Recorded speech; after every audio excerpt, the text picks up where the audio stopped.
Thank you for joining us this morning and welcome to the District Data Coordinator meeting for October 1st, 2024 for our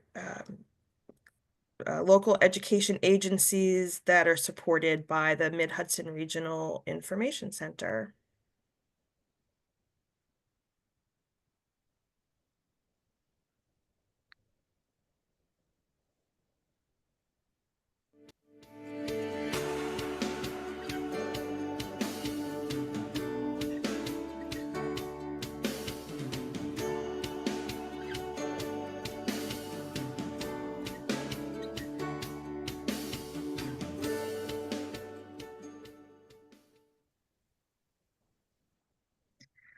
So just to say out loud, welcome to everyone. And if you can please sign into the chat with your full name and district, that would be appreciated. Make sure your mics are muted and your microphone, pardon me, your cameras are turned off. This helps us save bandwidth. The meeting will be recorded, so it will be distributed to you after the meeting, either late today or probably tomorrow. Just a point of order as far as asking any questions. We do have limited time. So if you do have a question, go ahead and put it in the chat at any time. And either Sam Stokes or Michelle Ruggiero, who will both be monitoring our chat today, will ask it on your behalf if we have time. And that same thing goes with our special speaker who we have today joining us. Um, Here we go. So you can see on our agenda, we have a few items that are typical, but you can see at number 3, we have a guest speaker for our educator evaluation section, Jessica Nash from nysed, who has joined us this morning, and we will get to meet her very soon. Okay. So for the due dates and timeline section, go ahead and take it away, Michelle. Thank you, Helen, and good morning, everybody. So, as we typically do, we're going to start the meeting by looking over our dates of interest. This is just going to be focusing on October and November, since now we have those monthly meetings. But I will point out that there's a couple of links for you there on the slides. One is the link to NYSED's full year timeline. That is the link to the page, and you will find the timeline under quick links, and also our Gantt chart that Helen had introduced last month that kind of lays out planning for the year. So those two references are there. And when you get the materials after today's session, those links will be active and you'll be able to look at that information. Another point is that the dates shown are Fridays, which reflect NYSED's deadlines. But for us, that means that the data has to be in level 0 and migrated by noon on Wednesday. Okay, so taking a look at the dates there on October 2nd, tomorrow. First of all, it's hard to believe it's October already, but October 2nd is tomorrow, and that is Beds Day. So very often we're asked, what do I need to do? It's Beds Day. Um, well, the answer to that is nothing really. Beds Day is a reference point, so it's a marker in time, or a marker of time used for beds reporting, for accountability, etc. So there's no special action that's needed on that day. Overall, it's important that enrollments are entered accurately at all times. And in terms of Beds Day, for the Beds reports, students are included or excluded based on whether the student enrolled in your LEA before Beds Day or after Beds Day. Now, underneath that, you'll see something else that says beds. It says beds IMF collection. So that, even though the term beds is being used, that's not a SIRS collection. Okay, you need to be aware of it, and there's a link there again that you can jump to when we send out the materials. IMF stands for Institution Master File, and it is submitted through the IDEX, which is accessed via nysed's business portal. It should be available tomorrow, and I believe the due date is November 15th. But again, that's not a source collection, so when you go to that link, it'll give you information as to who to contact if you have any questions regarding that collection. Um, August grads, that is on the 16th by noon, right? So it says the 18th is the deadline, but for us, that's November 16th at noon. And stay tuned because we have a new resource to share with you that may help you with the reporting of graduates. So whether they're August grads or January grads or June grads. So we'll share that with you in a little bit. Also, that same week we have, and same day, we have staff eval. That is the last domain that is open for 23-24. And as Helen mentioned, we're very happy to have Jessica Nash here, so she'll address any last minute questions or concerns. Looking down past that, we have 1025. We have day, it says day calendar, enrollment, demographic, program, and attendance data due. That's, as we mentioned last month, uh, SED has put those on a monthly basis. So the idea is to have your data in there on a regular basis so that it can be available for any collection where it may be needed. So it's very important to utilize our import schedule to stay on task with those imports and have your data in level 0 to meet all those deadlines. Okay, so looking also that week on Friday is the certification for staff eval. That certification is in SEDMON, which is the SED monitoring and performance area. So if you don't have access to that area, make sure that the superintendent or whoever does have access to that area is completing that certification form for staff eval. 11.6 is 0220. That's the NYSA eligible for alternate assessment. That's when that's due. This is a different deadline. This is actually a Wednesday. And because of that, we are saying that you really should have the data in the week prior to that. So kind of keep that in mind. I believe that's October 30th. Someone correct me if I'm wrong. But you really want to have that in the Wednesday prior. Um, and the thing about the 0220, just to keep in mind, actually a couple of things.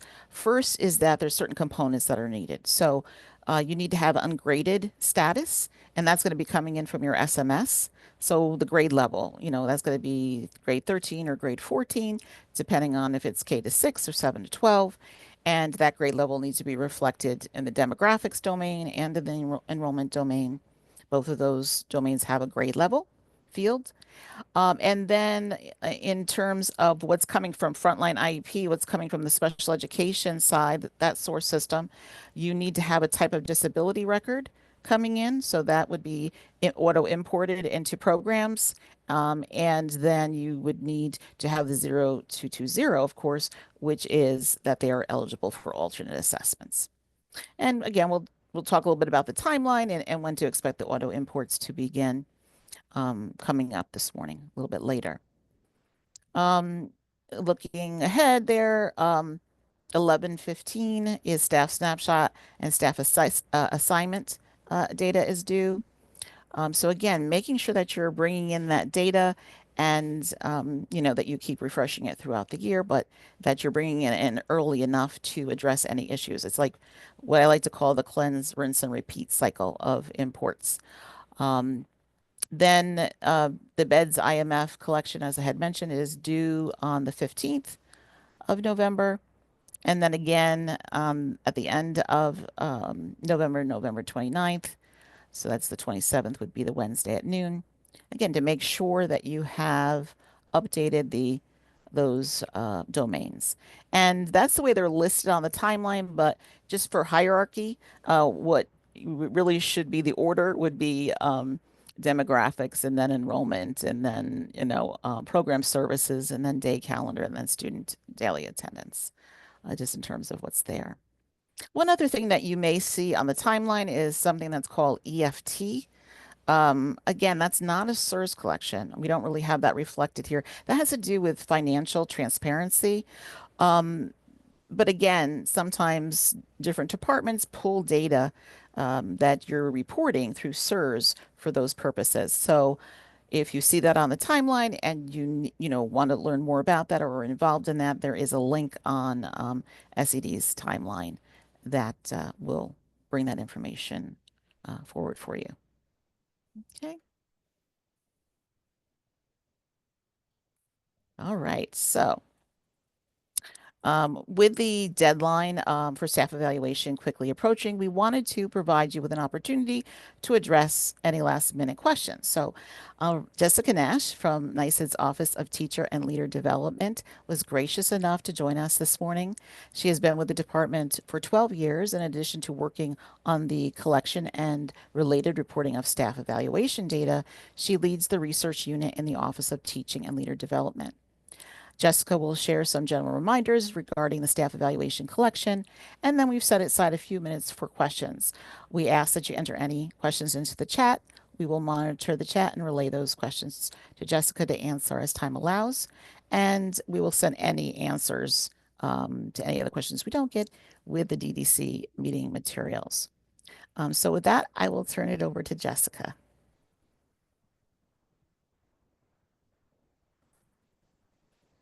I think you're on mute, Jessica. Okay, sorry about that. Oh, no worries. Good morning. I Good just morning. wanted to reach out or to take some time to give some general information about the collection for staff evaluation and then be able to answer some questions. So just some high points. We have no changes to the collection this year. It went fairly smoothly last year, so we did tighten up some edit checks just to prevent the submission of erroneous overall ratings, but otherwise everything is the same. Evaluation results are due to teachers and principals in early September, so your results should be finalized at this point, and hopefully you're just preparing them for submission. The deadline is October 18th. We do recommend submitting as soon as you can. We run through some error checks when we get the data here just to make sure it seems complete and that there's nothing weird with the data. Every once in a while, you submit your data and you think you submitted all of it and we only get half of it or something odd comes up. So if we see anything that's odd, we'll reach out to you. Reaching out isn't us saying that your data is wrong or incomplete. We just use the staff snapshot numbers as kind of a guide. If we notice that you have about half of what is included in staff snapshot, we'll just ask. And if there's anything odd with the data, we'll also just ask. It may be correct as it is, and that's fine. So we're not calling you out on anything. We just want to bring it to your attention just in case something went wrong in the submission process. As you should know at this point, state provided growth is no longer included evaluation, so you didn't need to wait for those or use those pieces of information. Okay. Let's see. We have educator evaluation summaries that are prepared for every district. We have those posted. They're posted year round, actually, in the NSED monitoring and the business portal. They're in the same location as your evaluation plan. So it's in the educator quality section.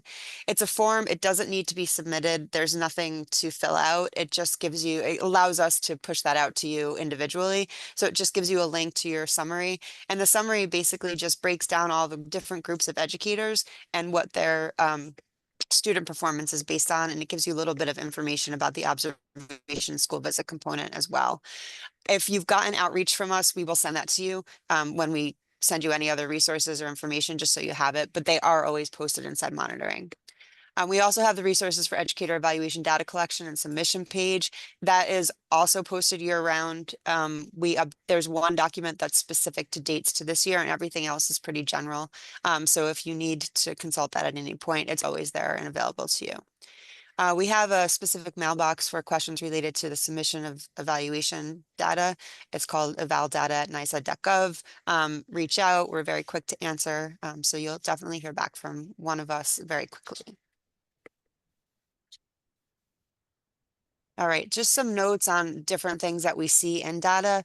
A 0 represents an earned score. So if you have somebody that didn't get a subcomponent that was scored, if they didn't have student performance, don't submit them with a 0 unless they actually earned a 0. You'll just leave that subcomponent out. The same goes for observation and school visits. If their observation cycle wasn't complete and they didn't they don't have a score for that piece, don't submit a 0.00. That would represent the fact that they earned a 0.00. Just leave that out. If educator is missing either of the subcomponents, they shouldn't have an overall rating because it really can't be calculated without both. The overall rating is based on the combination of the student performance category rating and the observation or school visit category rating per the evaluation matrix. And the evaluation matrix is found in task 5 or 10 of your plan. So it's just student performance, observation, and you go to the middle and find out what that is. We did notice over past years that there was some that was like one of our biggest errors that we noticed in submission. So again, I noted that we tightened up some error checks so that you really can't get a incorrect overall rating through unless it's like a weird combination. The student performance Heidi ranges are set by SED and are found in task 2 and 7 of your approved plan. The observation school visit Heidi ranges are determined by the LEA, and they're included in task 4 and 9 of your approved plan. And we do include your ranges on the evaluation data summary for you. You should make sure that your correct ranges are included in your management systems. We have had a couple of districts over the past couple of years that have said, they're getting their data out of their management system and they're just not right in there. So I think we're beyond the point of checking for that, but going forward, you want to make sure that those are correct. And then you need to submit data for teachers and principals. We do know that a lot of districts will submit their teacher data first and then submit principals later. It is one of the things we'll reach out for just in case you happen to miss principals. And then the certification form. It's due October 25th. It's found in said monitoring. It's also in the same location as your evaluation plan under educator quality. We will allow access to the form once your data is submitted and it seems to be complete. If we have to reach out to you for anything, we'll kind of hold off on making the form available just so you don't fill it out, submit it, and then have to have it unsubmitted. We're just trying to save some time there. And that is due on October 25th.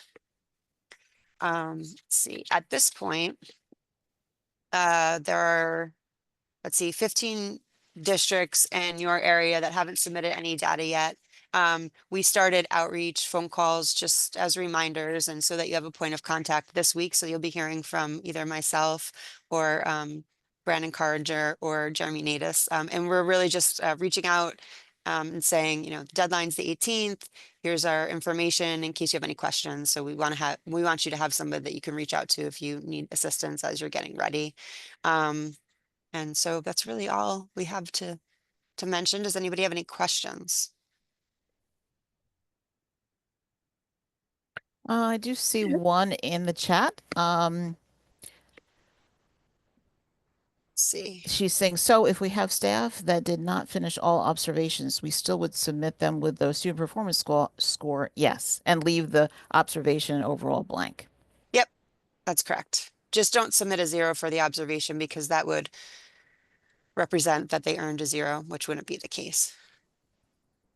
Okay.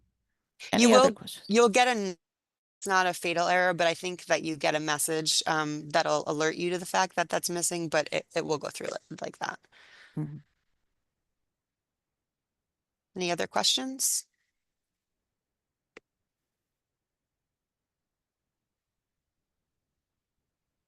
I don't see any. Okay, so if there are no other questions, again, we will be reaching out this week if you haven't submitted your data. It's just a reminder, and we just want you to have somebody to talk to in case you have anything that you need assistance with. If you hear from us on your data, again, we're not saying that it's wrong or incomplete. We just want to check and make sure that everything's submitted properly and you'll be all set. So Thank you so much, Jessica. sure. Really appreciate your time this morning. Are those Yeah. calls going to the DDC or are they going Oh, to right. the superintendent or? So they go to superintendent or when you when your district completed the implementation certification form for the 23-24 evaluation plan, we did include a question on that as to who the data contact should be, Okay. either the superintendent or somebody else. So we'll reach out to whatever contact was indicated on that form or the superintendent. There are some instances where we've had people reach out questions over the summer. Mhm. So we keep track of those people. If somebody reached out with a question about the evaluation data, we'll kind of reach back out to them too. Perfect. So it's a Perfect. Thank you so combination. much. Yeah. Right. So this way, if the superintendent comes to you and says, I got a call, you'll Yeah. know what it's about. Yep. Perfect. Yeah. Thank you. If you weren't the contact that was on the implementation certification form, it will go to the superintendent. Okay. All right. Again, thank you so much for your time this morning, Jessica. Sure. Everyone, don't hesitate to reach out to Valdata if you have questions. Again, we can. Um, oh yeah, Oh, you okay. just answered that at the same time she submitted it. It Yeah. said, can questions be emailed to, to the address provided? Yeah. If you have questions about like making a material change to your plan, those go to educator evaluation. But if one goes to the wrong area, we'll forward it on. So yes, you can use the eval data. We'll get it to the right place if it's not specific to our area. Thank you. Okay. Thank you. Have a good day, everyone. You too. Thanks, Jessica. Thank you. Bye Thank bye. you. All right. So also with staff eval, we want to just let you know that there are training modules available. So if you haven't submitted your data or you're in the process and you have questions or you want to see information on that, there are 4 modules and the topics are there. In particular, module 4 is for those districts who do not have an application that they use to create an extract file or an import file to level 0 and need to create an import file from scratch. And so that brings you through the steps on how to do that.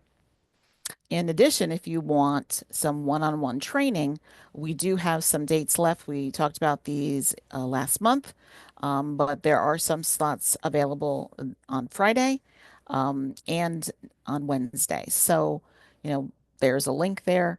Click on that link and book a session. Okay. Any other questions? All right, so with that, we'll move on. Thank you. Thank you, Michelle. So we're moving on to section 4, updates and reminders. We are going to hear first from special services, then testing services, and then my team, data collection and reporting. So I believe first up, we have Sam Viaz from special services. Thanks, Helen. Good morning, DDCs. Just a few quick reminders from our special services team for this month. We're going to start with our daily auto imports from Frontline into level 0. Will be beginning this coming Monday, October 7th. And that again is with import number 4. And we'll start with the IEP program services as well as our special education or bed stay snapshot. Just to reiterate again what Michelle had touched on earlier, those alternate assessment records are due to the state by Wednesday, November 6th. In order to make sure you have accurate records, please make sure that your demographic and enrollment errors are resolved by the previous Wednesday. So that's going to be October 30th. So that way it matches with those alternate assessment records. The last 2 imports that will begin, we'll start with import number 6 on Monday, November 4th, and that's going to be with our special education events and those Title I program services. I do just want to touch on 2 quick notes on those special education events. The first is a reminder that all districts are required to submit and certify data for the 24-25 school year. So we do recommend that you migrate early and often. We don't want to end up with a snowball effect at the end of the year where we're trying to undo a year's worth of errors. In that vein, we do want to just clarify again that level 0 errors do not necessarily equal compliance errors. Special education staff and DDCs tend to use the same terminology, but it means 2 different things. So when you are communicating with your special education office, especially if that staff is new, please make sure that you understand that when you clear a verification or an import error in level 0, the special education staff will still need to take a look in the PD system to make sure that the data adheres to state compliance. So again, just a clarifying point on that. And we can move on to our next slide. We're going to take a look at some special education due dates. As a reminder, that at a glance has been released, that is or will be a live link for you, as well as the breadcrumb trail for where to find it. There has already been an update So that special education or bed stay snapshot certification date has been moved. It was January 13th. It will now be January 21st. And as you can see on the screen, that was updated immediately following our DDC meeting in September. So if you are someone like me that loves to have a hard copy posted in front of you, that's great. But we do also recommend that you bookmark and review this regularly, as you will not necessarily know when a change has been made, and that will affect your migration schedule. Our next slide is just a reminder on our Title I authorizations. Again, those imports will begin with import number 6, and the authorizations are required before we will pull any data. Those authorization forms were all mailed yesterday or possibly late last week, but they are all out. If you have not seen them and you expected to see them, please reach out to our team. Otherwise, those completed forms can be sent to dwextracts@mhric.org. And I think that's all we have for you today. Please reach out if anyone has any questions. Subscribe to our newsletter, and back to you in studio. Thanks, Sam. So for our next act, we have Mia Mercado from our testing services team. Good morning. So, for those of you who don't know me, I am Mia. I work along with John and Lori. And we're just going to give you a little update of stuff to come in the next few months. So, go to the next slide. Okay, so the exports for August regions and for nysed will start this week. So you would be able to see the test in level 2 starting next week. It takes about a week, so normally by the next Monday you would see them. Our January regions canvassing will start in the end of this month. So we'll be sending out the regions contacts in a little bit. So you should get an email with looking for that information, and then we will send you the rest of the forms later this month. Next slide. All right, next, thank you. And then we have the online request system has opened for will open in early October for 3 to 8 testing for CBT and paper. The Nextera admin rollover has been completed. So for testing coordinators, superintendents, and principals that are listed in CEDREF, you'll be receiving the welcome email soon. The CBT simulation student poll is planned for December 6th. Level 0 demographics and enrollment must be migrated to level 1 by December 4th, so it can be included. And then for NYSE, the required testing administrator training has been opened. I think today it opened. And the student poll will occur on November 7th. So the level 0 demographics and enrollment must be migrated to level 1 by the 30th to be included in that poll. Next slide. And then for the end of the year reports from last year, the parent letters and labels have been delivered to you guys. So now the next thing moving forward is you'll receive the answer sheets from last year, and those will be returned to you so you can store them for a year and then to destroy them securely after the year is up. You should be receiving those in the next a few weeks. We're going to start packing them up this week, and then we'll send those to you guys. And that's really all we have going on right now. If you guys have questions, as always, just reach out to the test contacts. You'll get me, John, or Lori, or you can call us, and we're here. So let us know. Thanks. Thank you, Mia.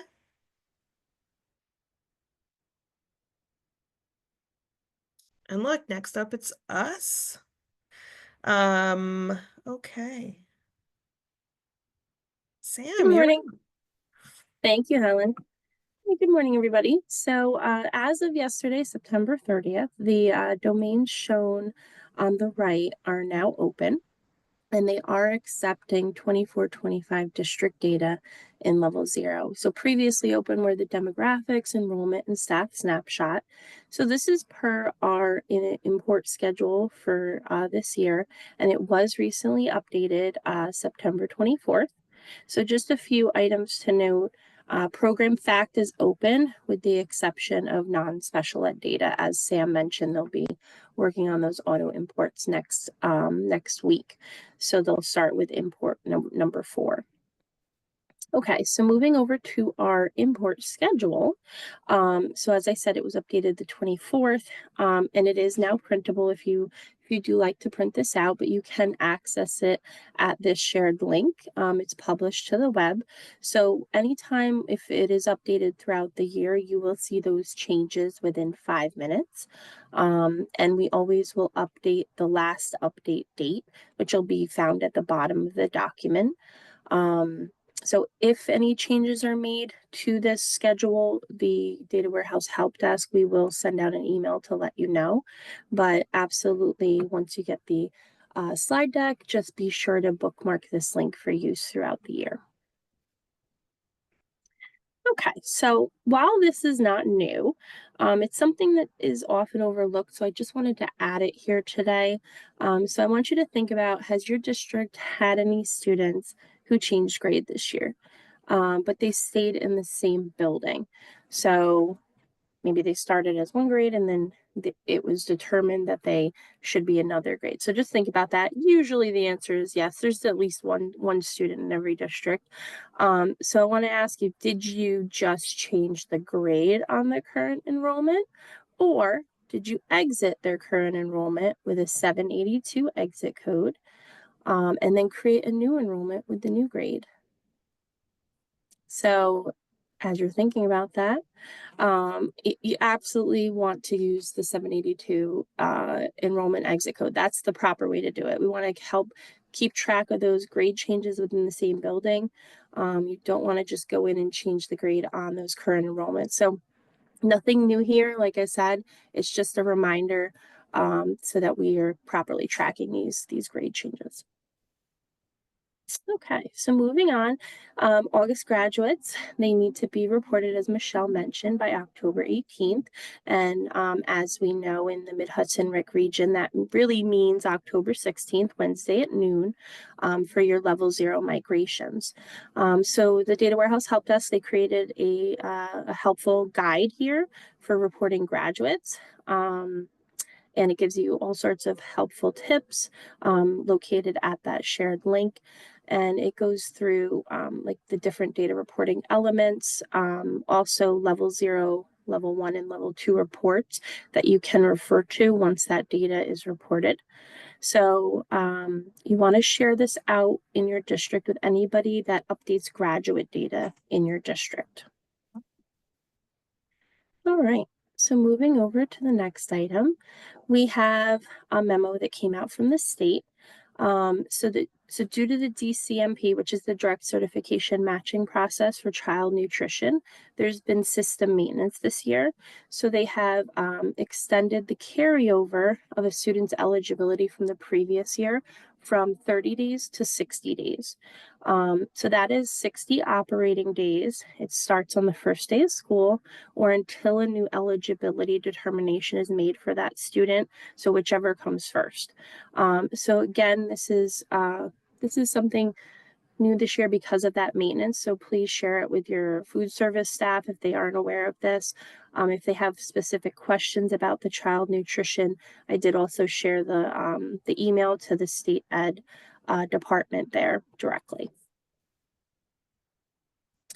Okay, and this is probably one of our most frequently asked questions recently, so I did want to include it here because it is a little different than prior years. So I have heard from some districts that they've already been contacted by the Office of Early Learning, OEL, and the language in the emails, the way it's written is a little confusing. So nysed this year for pre-K for the grant funding, they're going to be looking at the counts on Beds Day, which is October 2nd, tomorrow, and the pre-K, they have a new name, the Child Count Day, which is March 12th. And they're going to take whichever is higher, whatever the count is higher on those 2 days for the grant funding. So what does that mean? Everybody take a deep breath, right? I don't want you to panic. I don't want you to think you have to have all your pre-K data tomorrow perfect. while you should be, you know, importing to level 0 and working on your imports and cleansing your data and going on, these are reference days. So when the state says October 2nd or March 12th, those are the 2 days that they're going to reference for those counts. But really, your pre-K data, the final due date per the SIRS timeline is June 6th.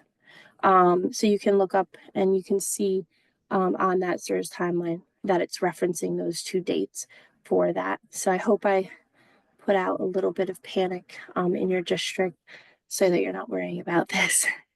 All right, so keep working on it, keep updating it, and you have some time. All right, so moving Sam? ahead. Yes. We did have a question going back Okay. to the carryover. Okay. Steve asks, what does the extended carryover mean for us in terms of reporting FERPL data? Should we hold off importing any FERPL data for a period of time?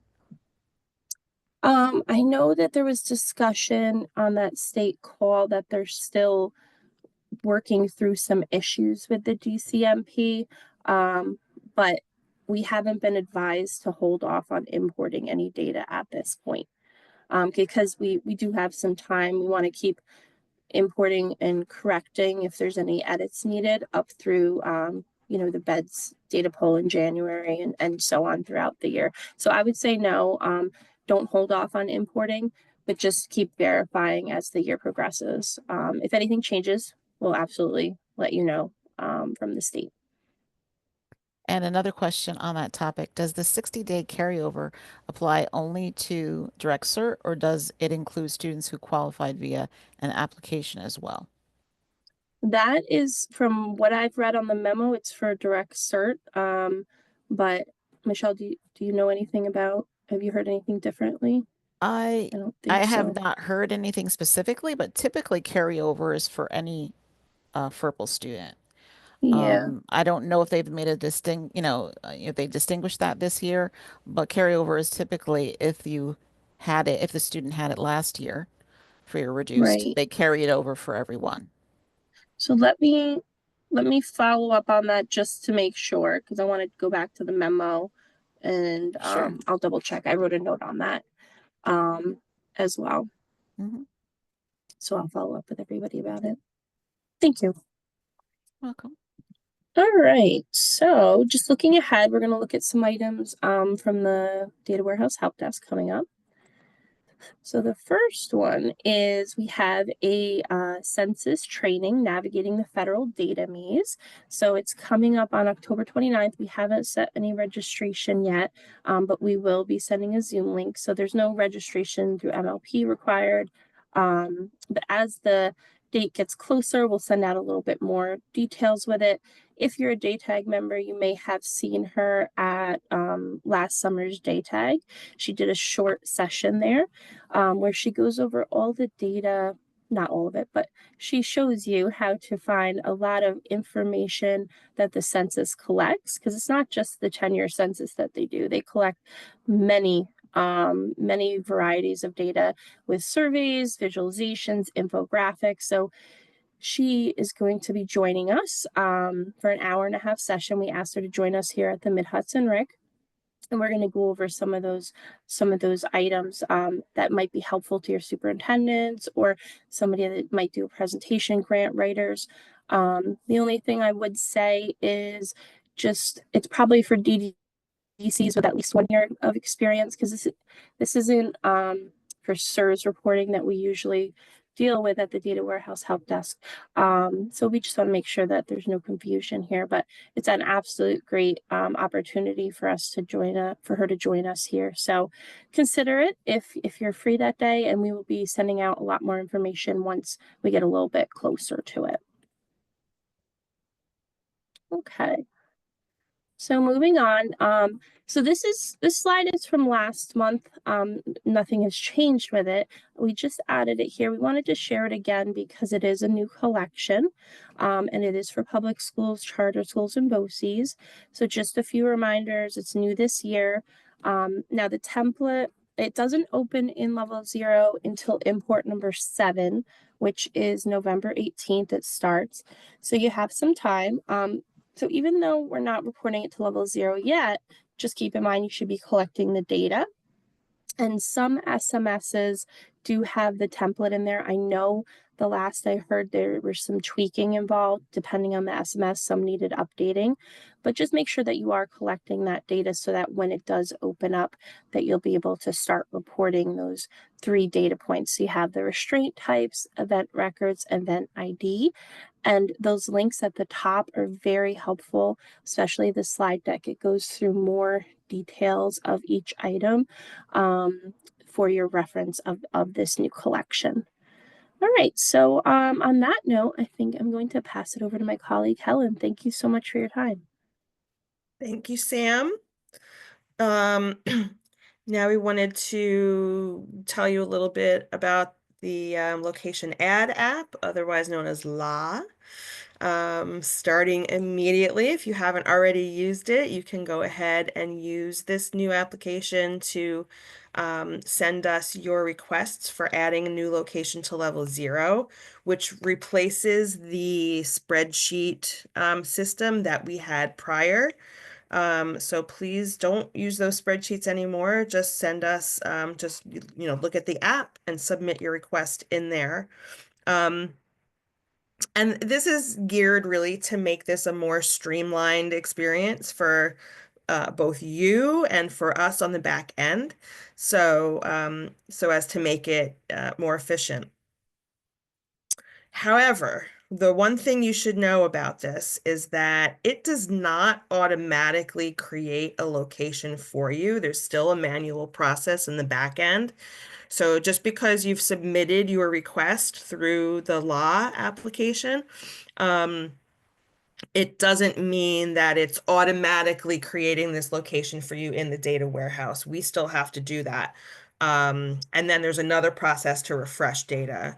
So just like when we were using the spreadsheets, it will take at least an overnight refresh process in order for your location to show up in level 0.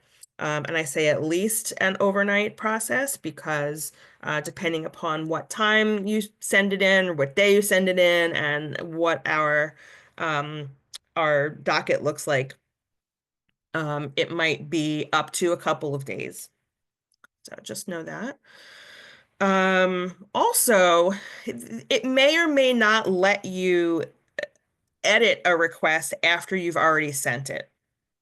So if you have a situation where you've entered an incorrect location ID or you've entered an incorrect whatever, and you want to update it, try to see if it'll let you update it.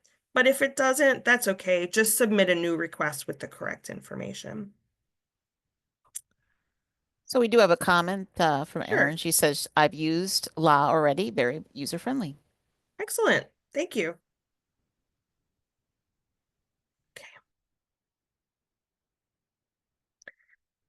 Okay. Let's say you want to track all of your errors and resolutions for the school year.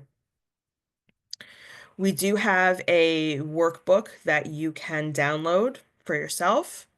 In order to do that, complete with a little how-to video. It's not so much a how-to video it's not so much a how-to video as it is the recording of the presentation as given at DayTag. So a little bit of both, a little bit of entertainment, a little bit of information, hopefully all useful to you in being able to track your errors. It's not a required thing that you use, it's just a resource that we're providing so that you have some place to track your data. And if you have questions about that, you can certainly reach out to us. It's especially helpful if you need to send your errors on to other people within the district to help you correct those errors. Absolutely. There are functions within it that let you share that data with the people who know the data the best. Okay. So you may or may not have seen this icon within the past week or two with emails that have been sent to the entire field. We have a new do not reply email address for the data warehouse. So when you receive an email from us that's to the field, meaning hundreds of people, it's typically the things that we send as, during the month information that you need to have. We are now using this unmonitored account. So if you see anything that comes from no reply DW, don't reply to it because we're not watching. We're not going to be monitoring that account at all. If you do need to reach out about something that's in an email from the unmonitored account, please just use the data warehouse email address. Oh, there was something else I wanted to say about that. Michelle, can you read my mind? No, first I'm muted, and secondly, I'm not reading. I'm not getting You're not getting it, okay. any vibes right at the moment. Sorry. Oh, Usually I I'm better remember at what it that. is. I remember Okay. what it is. If in addition to using only the data warehouse email address, we do request that when you send emails to us, if you have a new topic to talk about, please start a new email thread. So if you have, 10 emails in a thread about a level 0 error, but then you have a question about, a deadline for your staff evaluation, don't include it in that same email. Please start a new email. That helps us keep track. Thank you. Okay. Sam.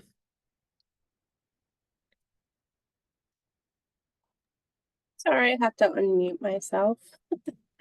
Okay, so we have a previously shared 7 taps, which goes over some PII and just some friendly reminders about not sharing student or staff personal identifiable information via email. It's okay to email as a student ID or a teach ID, but not their name or any other information that could identify them. And then some just additional resources on all of those shared links at the bottom there. And I'm going to pass it back over to Helen. Thank you. Also, when you do contact us, these are the hours during which we will be responding to you and looking at your requests. So if your request comes in outside of that or near the end of one of those days, and I apologize, I do see a typo. That should say Friday, 8 a.m. to 2 p.m. I apologize. So we're going to be updating that before we send it out right here. Should say 2 p.m. on Friday.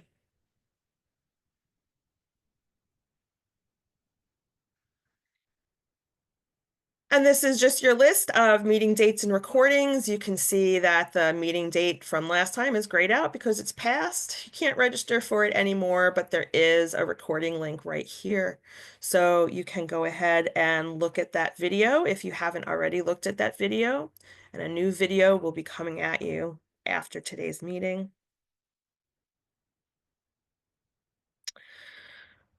We had this slide in there last time and thought we'd keep it here for you this time for your links and resources. And at that, are there any final questions for us today?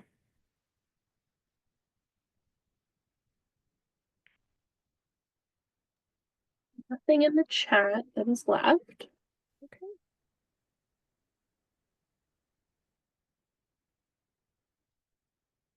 All right, well, I'm gonna call it then and say thank you to everyone for joining us. Our next meeting is October 1st, 2024 at 9 a.m. No, it's not. That's today.